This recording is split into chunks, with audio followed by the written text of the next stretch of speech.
Hey y'all, it's your girl Pearl, and welcome to another episode of Caring for Carlos, A Daughter's Journey. Okay, guys, I am at the Stanford Library getting ready for another panel discussion. So super exciting, super duper exciting. Um, Thank you again to the gang, to the Dream Team, for always thinking about your girl.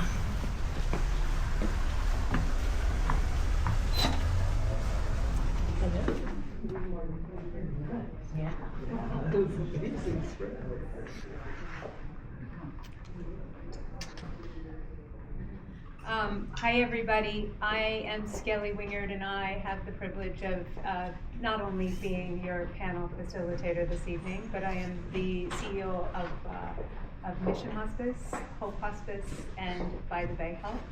And our organization has not just hospice, but home health. She would like me to talk a little bit louder. Is it perfect? How are we doing? Better? Excellent. We have home health, hospice, palliative care, and serve both pediatrics and adult patients.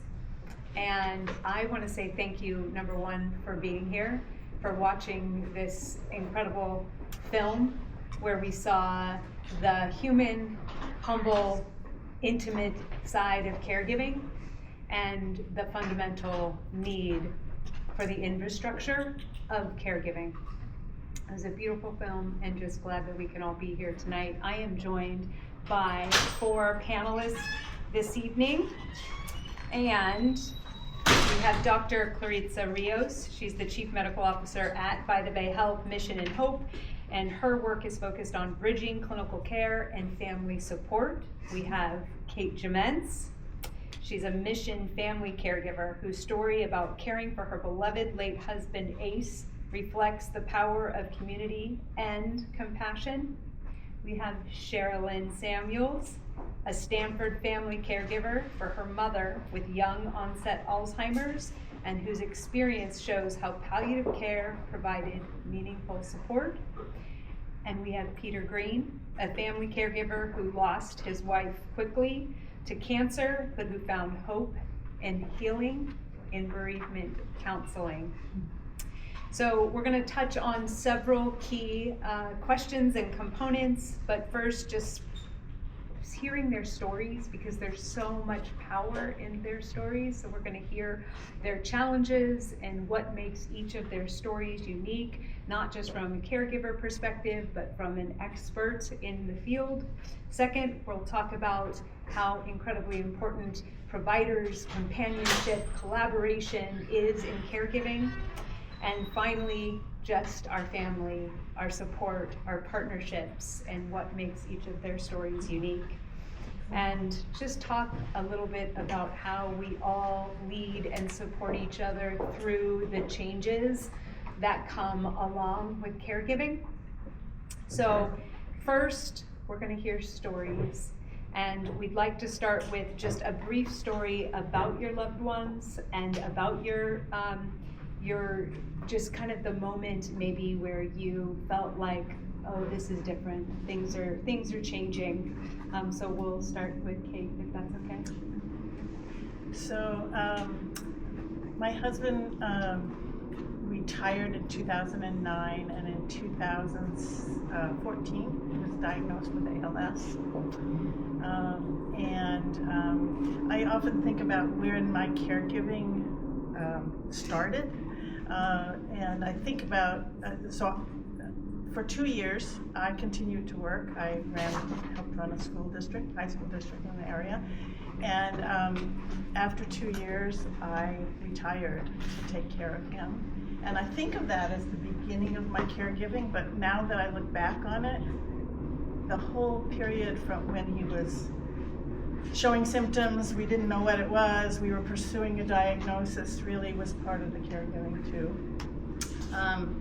In terms of a moment when I realized my life had changed, it was after I had retired, and I was up at my computer reading the ALS Caregiver Handbook. And this document's a very valuable document, but at the time I'm reading and it's talking about how rewarding caregiving can be. And I burst out in tears because I wasn't experiencing anything as rewarding at that moment in time. I was constantly asking, am I doing this right? Am I confident enough to do this? And I guess the one that plagued me the most was, when I take action, am I really taking action on behalf of him, or is it about me? I almost broke my computer that night. And much later, there were many, I can tell many stories about it being rewarding, but that night, it wasn't. Thanks for sharing, Kate. Sherilyn?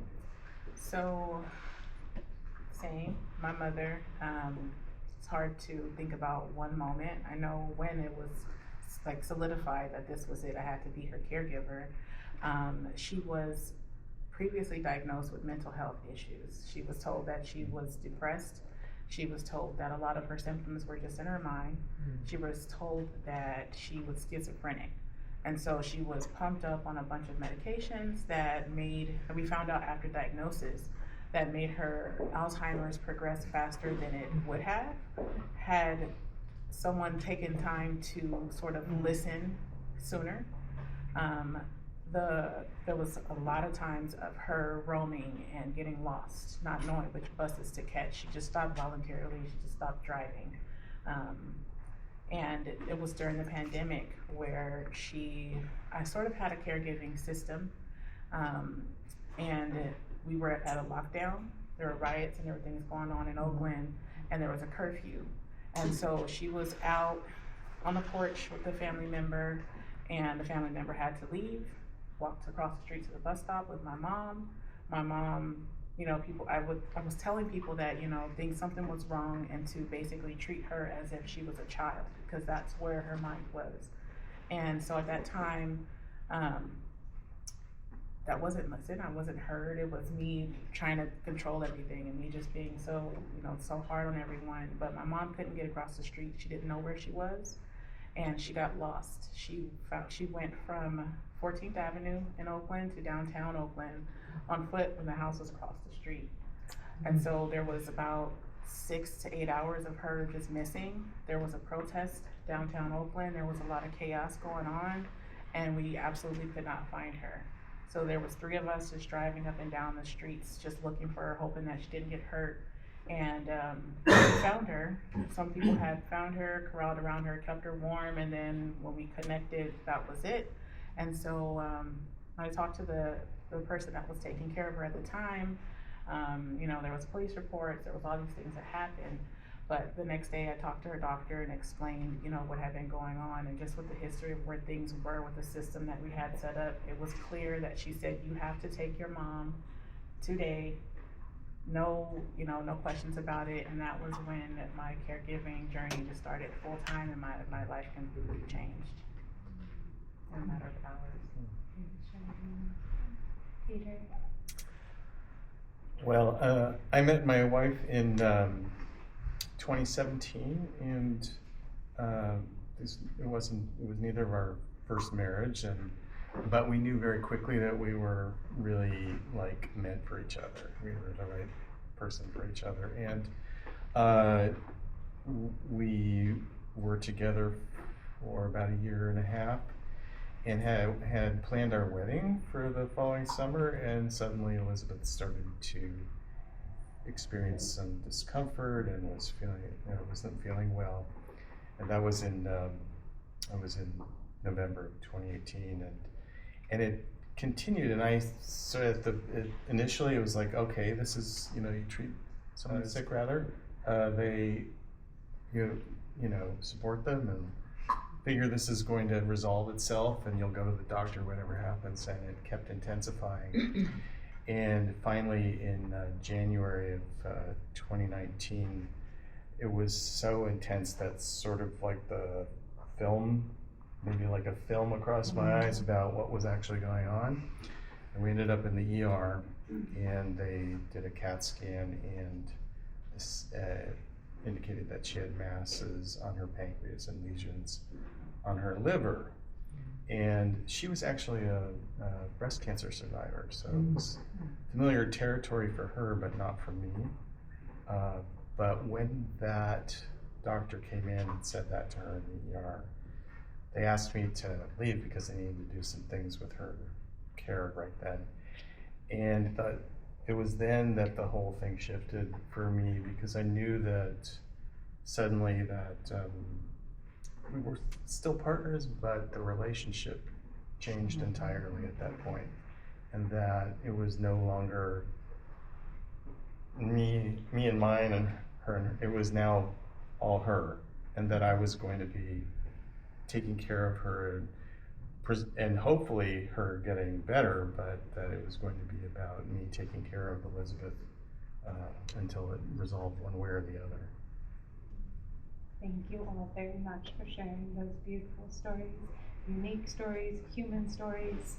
I would love to hear from Dr. Rios about the physician's perspective, because as you've seen many families navigate the healthcare system, whether it be through palliative care or end of life, maybe you could just share a bit about what you're seeing that is rough and challenging to navigate. Yeah, thank you. I also want to say thank you so much for sharing your stories. As Kelly said, it is with storytelling and being vulnerable and open that allows other folks to engage in the same way and feel community. And so thank you. It really means a lot. I think as I've been doing this work, one of the things that always comes up is the shift in relationships when families, communities, loved ones enter serious illness. And these shifts in relationships are huge for mood, for people's energy, for the interrelationship relating. Caregivers become now folks who are getting the care from their kids or younger people in their family. Romantic relationships change and become more caregiving and maybe one-sided in that way. And on a personal level, the person with the serious illness will have a relationship with self where maybe they were really independent, or they were the breadwinner, or they were the woman of the house or the man of the house, and now they may be infantilized or may be feeling that their role in that is shifting and changing. And with that is a ton of grief.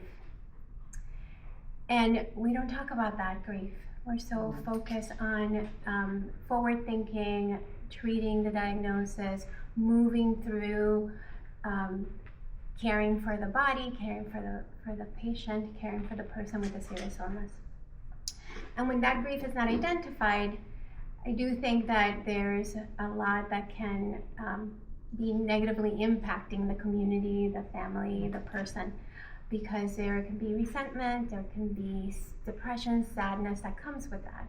And so I think as providers, we have this amazing opportunity to create space to talk about the grief of the changing of relationship, so that we can have these beautiful moments mixed in with the grief, because everybody's more genuinely living their life and taking the reality with the hope and the love and the frustration and all the things that evolve.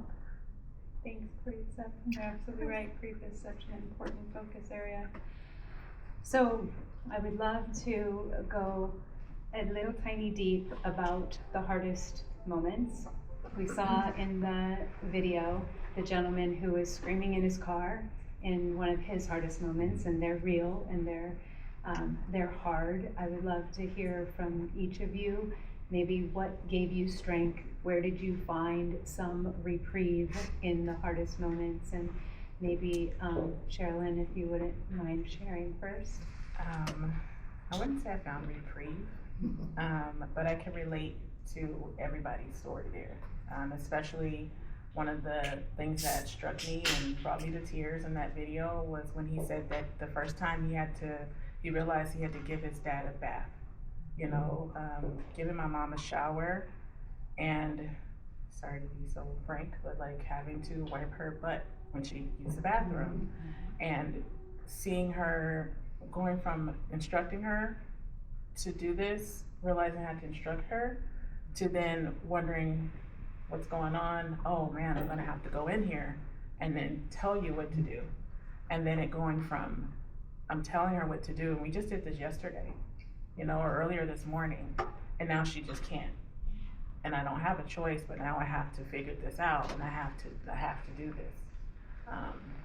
And then the showering, and then the things that come along with the dementia and the sundowning, and her not recognizing me and getting very aggressive with me was one of those things that sort of really hit hard. And I don't think I dealt with it. I just sort of, you go into fight or flight mode, and you say, Peter, that film over your eyes of what's happening was there, and it's just like, if I take this off, I'm gonna be stuck with this ugly reality. And I just kept that film on and just did what I had to do. And yeah, that's how that went for me. How about you, Peter? One of the most painful memories I have is I didn't know about cancer, and so I didn't know that you had to have a diagnosis of what kind of cancer, what kind of cancer cells they were in order to be able to treat. So there was this prolonged process of trying to figure out what her cancer actually was. And as we waited, and it takes a long time for these tests to occur, maybe less now, I don't know, but it just took a long time, and it was like this desperation, this sense of, and she absolutely wanted to fight. We had this life that we wanted to have together. She absolutely wanted to fight for her life.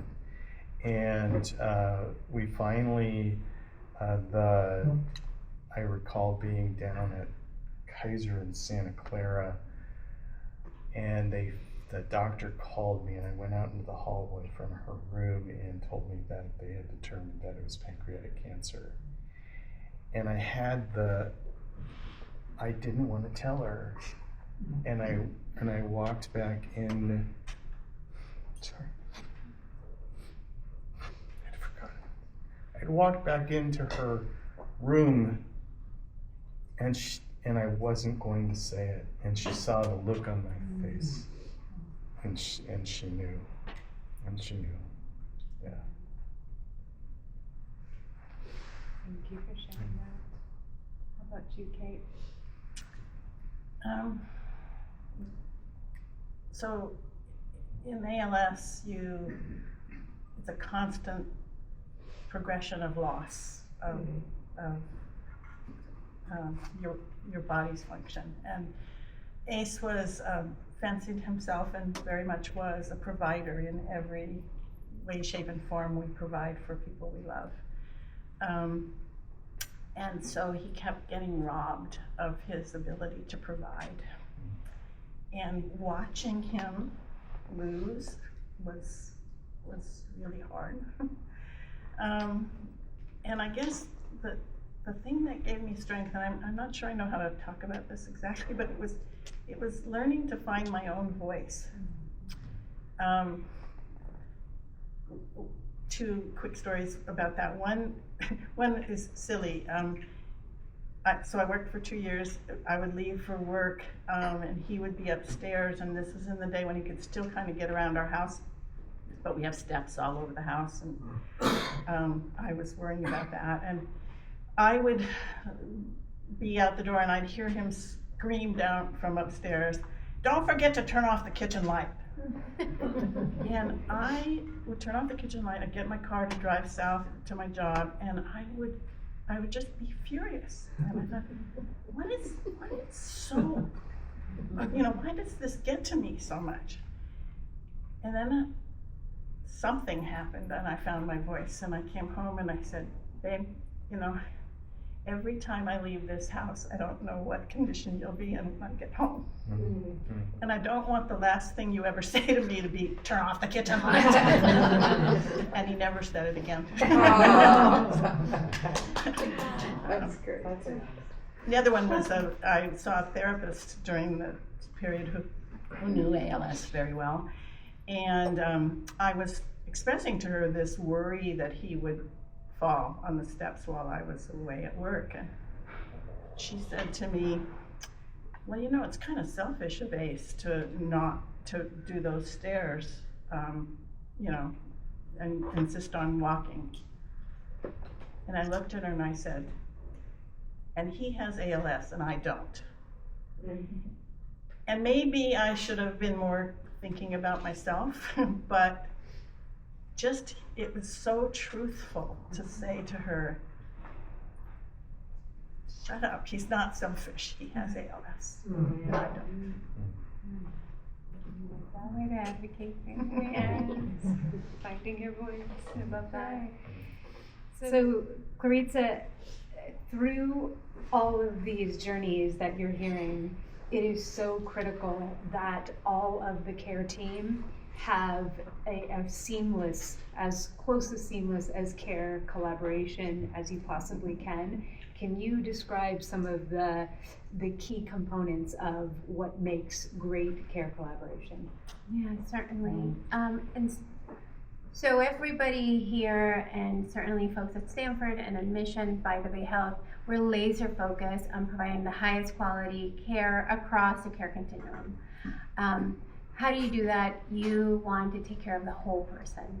You want to understand what people value, certainly the diagnosis and how to care for those specific things of the on the diagnosis, but what do people value? Who's their village? How do they get care? What means the most to them? And in palliative care, we say what makes their life worth living. And that is particularly important in serious illness when people are making transitions from, for example, the inpatient setting to the home setting, home care setting, and hospice setting. And so that communication and transition of care is really important so that we can meet people where they are.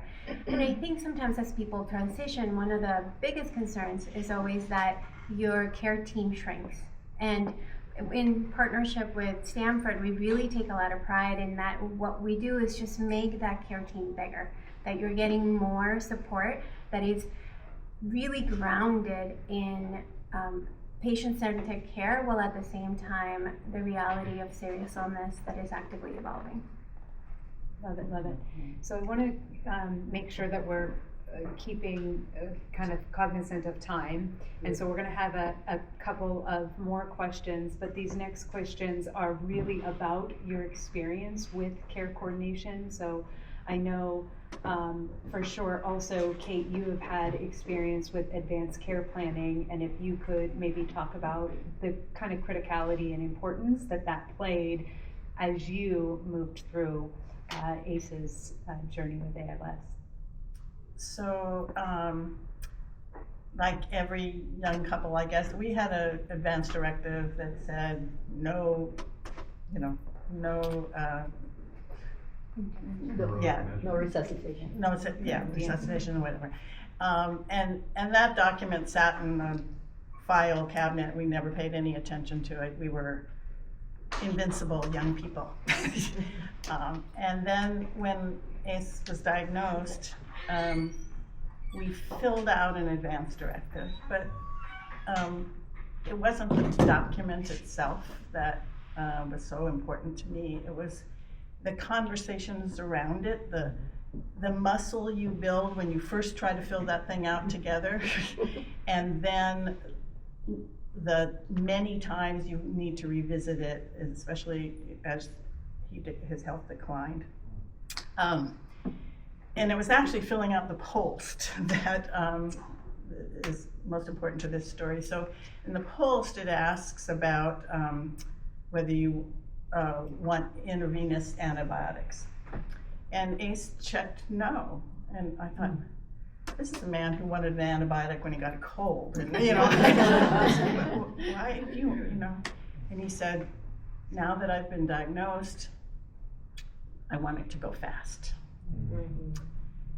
Didn't mean a whole lot to me when he said that, but there was a night at Stanford emergency room when they told me there was no hope. He had a brain bleed, and they said it was over, and Then about a half hour later, a doctor came in. He said, well, would you like to see a surgeon?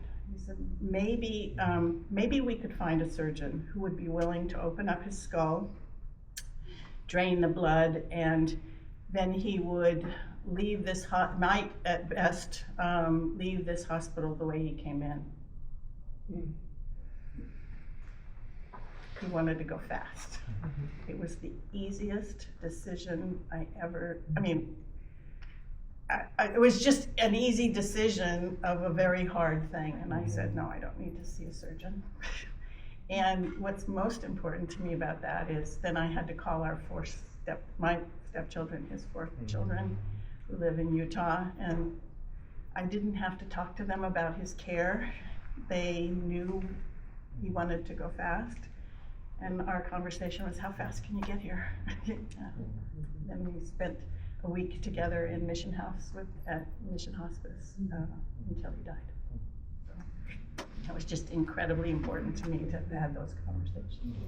And super brave of you. Sherlyn, you chatted with us about the palliative care team here at Stanford being your dream team. So that really ties into kind of the focus area of collaboration. Could you share a little bit with us? What was the special sauce there? As I mentioned, all the years of misdiagnosis, doctor's appointments, going missing, mental health rehab, John George mental health facility, admissions, and just a lot of, we don't know, a lot of, I know what's going on, something's not right, and everybody's telling me, no, she's in her 40s. This is not possible. I'm the expert. I worked for an organization where there was like the top neurologist in my area, and I made sure that I waited for that appointment, and I just knew she was gonna, be the one. And she told me, like, I'm the expert, I've been doing this, I know, and there's absolutely no way. And so I said, let me try Stanford. And she said, well, we use a different hospital. That's not my preference, but I was adamant, wanted to go to Stanford, and then we got hooked up with the neurology department there, and on a lunchtime webinar, just, you got to do stuff like that at work, and it was palliative care. And so I was like, oh, we qualify. Oh, this is not hospice? There's a stark difference. And so made an appointment, had an intake there, and it was the first time, I had gone through all the no's and all the doors and all the phone calls and all the government programs. You make too much money, you're in this soft spot. You make too much but not enough. We were just stuck in the middle.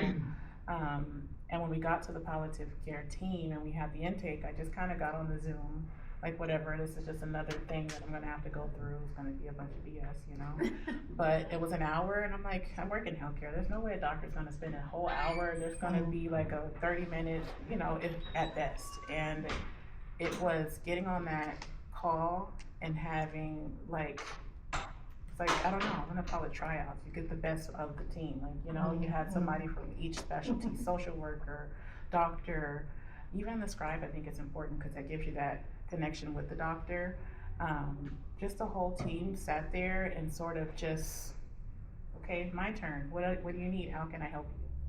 And I gave them that story. We need help with forms. We need help with figuring out what's going on. We need connections. We need resources. But I'm burnt out. I'm doing this alone. I don't have anyone. And they said, you know what? I'll make a list, very detailed. And they, like I said before, you've seen this video, but they took that and they did all the work for me. Made calls, filled out forms. They did everything that everyone told me that I couldn't have, because it was my job to call 50 pages of facilities and resources on my own, and they did that for me. And so it was important, like you said, the care team is everybody, including the family. And when we have people who work in healthcare, I believe that as a healthcare worker myself, that we all have a story and a reason for why we do healthcare. And I think that should be just really the core of the why we do this, to actually help people. And no matter how much it takes, no matter how many people you need to get involved, if you can take that responsibility off of the family, that's the most important and vital thing that anyone can do. And that is what the Stanford Palliative Care team did for me and my family, and that's when everything turned around for me. And I was able to not pull the film off, but I was able to peel it down a little bit, you know, and like look over, you know, and kind of see that, okay, maybe this place is not so scary, and I feel comfortable where I know I could email, call, even text, and get a response and not feel like I was alone. Well done, Stanford. Yeah. Coordination of care in action. That's phenomenal. So, Peter, I love something that you have said, which we've all heard about, which is the quote-unquote medical maze that is healthcare. And would just love to hear how you were able to advocate for Elizabeth, especially you talked about not being married yet, etc. So maybe some tips for everyone how you were successful there. Get angry. Yes. Yeah, it's interesting. Not having been in that position before, I was somewhat passive initially, sort of like assuming that we would be taken care of somehow. And her primary care physician was actually out of town, whatever was happening, so it wasn't available. And it took me getting angry, and I forget who I was communicating with exactly, but using strong language about if we didn't get proper care, we were going to take some sort of action. And so suddenly the palliative care, interestingly, a palliative care physician stepped into the role, and she was wonderful, and she advocated for Elizabeth throughout the process. But it was, for me, it was absolutely, I hadn't gone through this before with anyone. It was all new, very steep learning curve. And once you built that confidence, it sounded like you had the confidence to get firm in Yes. your language. Yes, exactly. Good for you. Yeah. So we're going to wrap with one last question that I think is really important for all of us to hear, and all four of you are going to have something to say differently, but resources, as we've heard, are so darn important. So if you could maybe share what the most important resource is that you could share with all of us that you found in during your period of time as caregivers. And maybe Sherilyn, if you're okay, we'll start with you. I would say the most important resource, aside from palliative care, was something that a lot of people don't seem to know about. I spoke earlier about how, when you're in the middle, where you're not low income, but you're not really able to not work and sort of be at home, you don't have a cushion, or you don't come from money. There are programs that are not as advertised. So there is something called the California Assisted Living Waiver Program. And if you're on Medicare, I believe, you can go on a wait list where you're able to, you made it 3 years on this list, where the state will pay for your loved one to go into a facility. And so based on their diagnosis, their prognosis, and how complicated, the better, the more complicated, the more money that they give you. But we were able to get my mom into a really nice memory care facility in Walnut Creek through the California Assisted Living Waiver Program. And so it's worth it. It's worth a shot looking at that website. I believe that was the most important because she's well taken care of. She spent a year on hospice, as I spoke about earlier with you guys. Graduated out of that, and from there she was able to go from being 99 pounds to 160 pounds. With the Alzheimer's and the stage that it's in, she's in the later stages of it. I still say that she's thriving where she is. When you're somewhere where there's love, there's comfort, and there's true care, that makes all the difference. So that resource for folks in the middle or in any spectrum of that, there's tiers where that is extremely helpful. How about you, Dr. Rios, from a physician's perspective? I think in the inpatient setting, I think when a serious illness diagnosis happens, just know that you can always ask for palliative care consultation. You as the advocate or patient can request that. And if the setting you're in does not provide that specifically as a specialty, tap into that social work, patient relations representative. to help you navigate as best as you can. And yeah, I love what I'm hearing is a lot of like feeling that you have agency, and if I can say anything, you have agency to really advocate for yourself and your loved one. And I'm really sorry that some of the experience were less than ideal. I know. Mm-hmm. Kate? I think the point I most want to make about help is actually from that moment of the story I just told about leaving Stanford Hospital for hospice. And I guess the thing I'd want people to know is that there are so many wise people in the hospice and palliative care field that can take a topic that we're in total denial about, we can't talk about and whatever, and they've lived it and breathed it. And so we spent 6 days at Mission House. My family took over my house. I was lucky enough to live half a mile from Mission House, which is pretty amazing.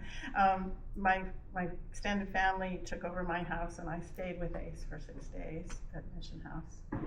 And I remember a moment where my youngest stepdaughter, who was 25 at the time, came to me and she said, you know, she had been with her brother when her brother died, and he was hooked up to machines in an emergency room. She said, I know what has happened, how he died. I know how to know when he's dying. She says, but how are we going to know when Dad's dying? He was in a coma at this point. And I looked at her, I don't know. And the hospice nurses came in with their wisdom and their experience, and they explained what it would look like. They talked to us about roles we could play in those last hours. My extended family is a big Polynesian family, and I had real worries that they were going to want to be in the room with us, and I really wanted to be with my kids and myself alone. And I said that to a hospice nurse, and she says, don't worry, lots of experience with this, we'll keep them out. And sure enough, she did. And so just knowing that support system was around me made all the difference in the world the last days. Thanks, Kate. How about you, Peter? What resource stood out for you? As I said, Elizabeth was a breast cancer survivor, and she was a massage therapist and did not make a lot of money. She was just scraping by, but the one thing that she did was she bought the most expensive health insurance that she could possibly afford because she remembered for herself. So from that perspective, there was never any concern about what was covered, what wasn't covered. She was taken care of. And the Kaiser Hospice program was adequate. It was adequate. It was helpful and adequate. When you talk about resources, the first thing that came to mind really was Elizabeth's friends and my friends and people, community that came in to support me and support her in her process. I want to add one thing, which is taking care of Elizabeth and as she went through a process and finally died was the most I felt so it's the most important thing I've ever done in my entire life, and I feel it's also the most painful thing I've ever done in my entire life, and I feel profoundly blessed by it. And then, of course, it started my whole process after that, which didn't include her. So I'm going to add one because each one of you have talked to me about this today, which is grief support. And we talked about that it is not always accessible because for whatever reason, it's not like when you need it, it's right there. But I will say that Stanford and Mission partner very closely on the grief support that we do have at Mission Hospice.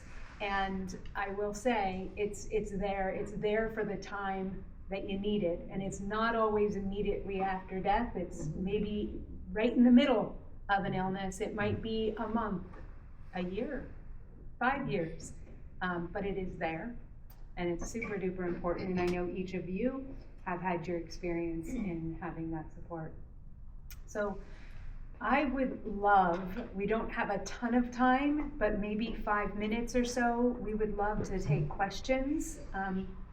Yes, please. Go for it. I have been a caregiver, and my husband has stage 4 lung cancer, survived for 13 years. We have been in UCSF, Stanford, El Camino.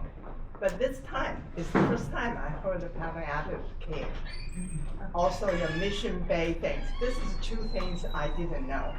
And would you please explain who qualified to know this information? I thought I taught myself through the journey very much. And at that time, the tumor board was just beginning to form. And you go to see a doctor, a radiologist, they use their training to see your case. Then you see chemo, they use chemo. So they don't talk to each other. I don't want kind of weaving them together. So now the palliative, I don't know who qualified for that. The resource is the most the family caregiver is needed, from who has the best treatment, what you should do, or small things like what diaper can hold for the whole night. Yeah. Okay, so those things are very important and can save a lot of caregivers' time and energy. So do you have that support, like people who have been through that? Do you have a support group that they can help the newcomer that they need such resources? And palliative, I'm still learning. Yeah. I'm happy to field the palliative care. So palliative care is a specialty of medicine that is what we call multidisciplinary or interdisciplinary. And it means that the doctor, the nurse, the social worker, the chaplain, the community health worker, the psychologist, that all those folks are equal members of the team and help care for the patient with serious illness. Palliative care works alongside specialty care, primary care, to ensure that we're treating all the symptoms of serious illness. While the oncologist wants to do all of that as well, they have to really focus on the cancer. And so palliative care team can step in and help support things like fatigue, shortness of breath, things that happen when you're being treated for a chronic illness. And so things like how to navigate diapering at night, things like how do I apply for SSI, things of that nature. Different members of the palliative care team can help hold, guide, refer, or even in your case, do the form. Yeah, I think that anybody with a serious illness where the symptoms are impacting their quality of life would benefit from palliative care. And places like El Camino, Stanford, UCSF have palliative care programs that can be supported. But why that, I was never introduced to it. Being extensive, this happens.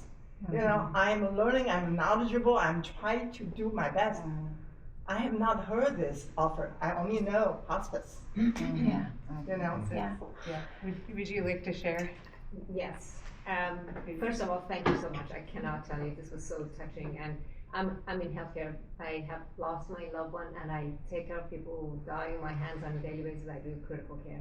One thing I can tell you from my personal experience is that over the years, and as a physician, when you introduce the concept, and I think that's one thing we have learned, we have not done a good job sort of introducing this concept as the valuable daily part. When you introduce this, I've had patients that they say, oh my God, you know, hospice, that means I'm gonna die. And I think that's a misconception that we need to do a much better job to sort of introduce that as this is an assistance. And as you know, it was mentioned, this is a multidisciplinary. One person might need the nurse navigator, the other person might need the form to be filled out. And I do think that we are learning as we go. I'm very surprised about your experience, because that is something that, you know, we promote it on a first date, most of the time we get this pushback from the family members that I don't want the palliative care. And I, on a daily basis, I tell my patient, I do critical care, so on a daily basis I say, allow me to bring the help and the palliative care as much for the patient's family as it is for the patients themselves. What concept associated with palliative care for the family members? Say, how do they know? Does it covered by insurance or? Yeah. So yeah, palliative care, like a cardiologist, like a renal specialist or kidney specialist, is specialty care, and it's covered by most insurances in the same way that if you went to a specialist, you may have a copay or something like that, but the full team would be part of that, copay or that visit. But not necessary to be in the hospital. You can. So live that is a great call out and a great question. So palliative care, this big umbrella term, can be provided anywhere you call home. A lot of times there's inpatient palliative care services. A lot of times there's home-based palliative care services, and we at By the Bay have home-based palliative care. We have a hybrid program where we do some home-based and we do some telehealth, where different members of the team support patients. So it can happen in your home, it can happen in a skilled nursing facility, it can happen in, that we have patients that are on house and we visit them wherever they call home. And I think that it's important to note, and I didn't say this before, that palliative care is a big umbrella term that speaks to care for people with serious illness, with a focus on symptoms and quality of life. The minute the serious illness diagnosis happens, we can introduce palliative care concepts, whether it's your primary care doctor making sure that you're not nauseous. When that gets a little bit more difficult, then maybe I come in and I pull things out of my specialty bag. And if, unfortunately, there is no longer any medication that can modify, fix, or cure the illness, we become much more involved, because obviously nobody in the healthcare system wants to leave you, right? We want to continue to care for you, but the focus now is maybe symptom control, quality of life. And then when we get to the place where we know that the disease will end your life and you are likely to die within 6 months, that is where the specialty of palliative care shifts into hospice. And that is part of the hospice benefit. There's this arbitrary 6 months that was chosen just so that we could have the Medicare benefit. We love when people graduate from hospice. We also keep people on hospice for a very long time. And then the last part of palliative care is bereavement. After the death of the person with serious illness, bereavement is part of palliative care that takes care of the loved ones, the community, those left behind. Just want to mention about the bereavement. Like, I was contacted by hospice agency, said, do you need that?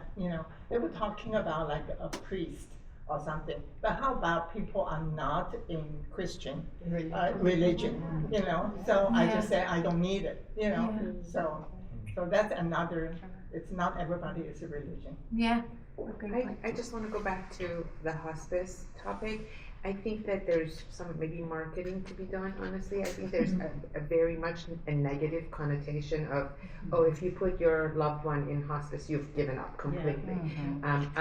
We put my father in hospice, and I had to really fight with my brother because he felt like we were giving up on him. And he in fact graduated from hospice twice. And because of the quality of care that they were providing, the nurse that was coming home and taking care of him.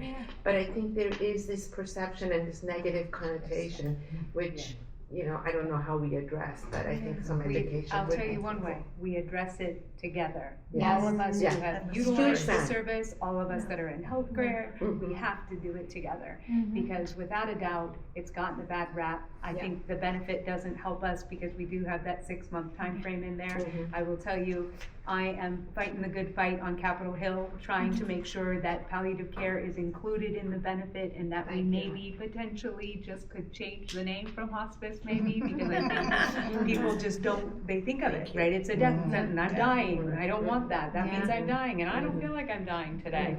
Yeah. Absolutely, but there's this whole other beautiful side of Yeah. what is hospice, that Yeah. people don't Yeah, and connect with. so much of hospice, and what I like to tell folks is that we are hopeful, we are future oriented, and we're grounded in reality. Yes.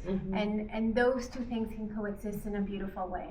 When you treat people's symptoms, when there's less stress around pain, shortness of breath, anxiety, anticipatory grief, anger, rage, when we address all those things, our energy levels can really focus on living. And when we do that, we live longer and we get to graduate. Can I add to that? Please.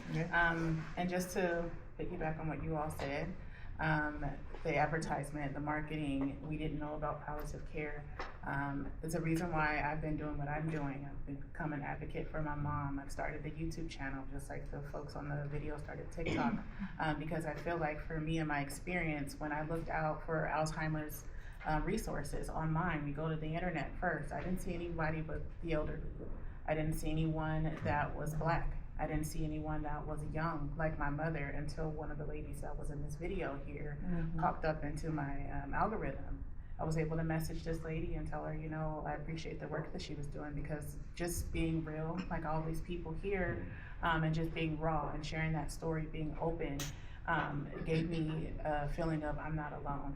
And so in partnership with doing these discussions with whomever is willing to listen and have me, I'm going to continue to do that, because a core moment, core memory with my mom is she knew before she told me, I believe, and she told me if anything happens, just share my story.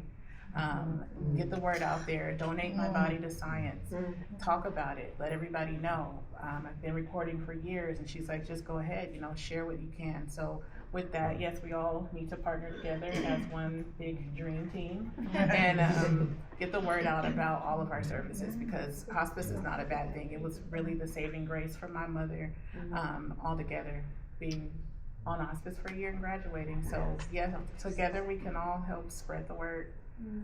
I think that is a beautiful way, Sherilyn, to culminate our time together this afternoon. Thank you, all of you. Thank you all. Round of applause for our panelists. Appreciate you all, your courage, your stories. It's beautiful. Thank you all for being here today. And please enjoy some refreshments, some more if you can, because I don't know that I have time. Oh, well, there you go. Maybe there's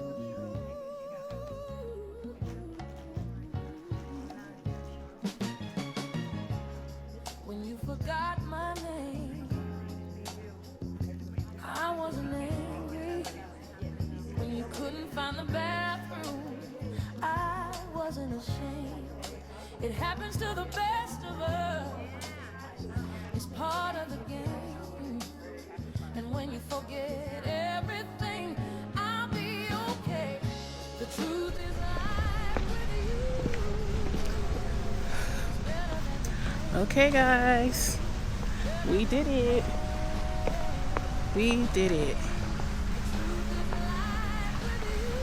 I'm always nervous every single time. Knocked it out the park. Made some good connections. Shout out to the Stanford Palliative Care team for allowing me to be a patient advocate, patient caregiver advocate. Y'all are like my friends. Y'all are like my family. Y'all have supported and motivated me in so many ways, more ways than you could even imagine.